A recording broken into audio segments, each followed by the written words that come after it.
Right, so in this one, what we're going to be doing is we're going to be looking at how to split a cell into two.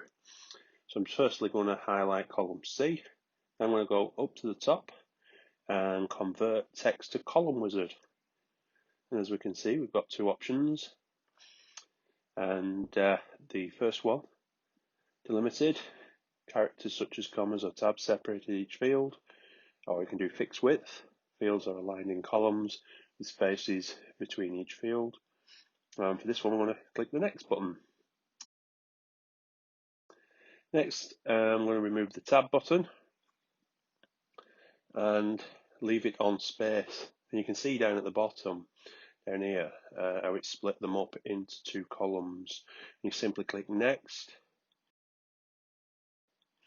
Now in this field, you can either leave it as general or text, and this is where we can set the destination. So I'm just moving the cursor around. You can select D8, and you can see in the ribbon at the top, D8 selected, or you can move it across to E, G, wherever you'd like to paste the text to. So we'll leave it where it is at G4, click the finish button, and there you go, easy as that. So now we can do an additional little bonus thing. So if you wish, you can put first name, surname or second name. I'm just going to tidy it up. And as you can see, all nice and tidy.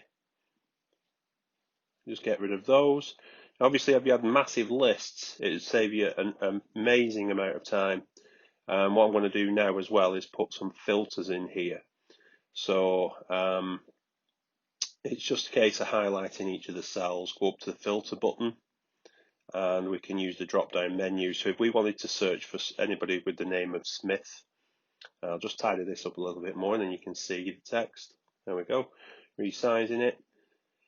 So if I wanted to search for anyone called Smith, if I had 25 Smiths, I just deselect the select all button, select Smith, and as you can see, it lists Gail as the only one that's there. I haven't put too many names in, but you get the general idea.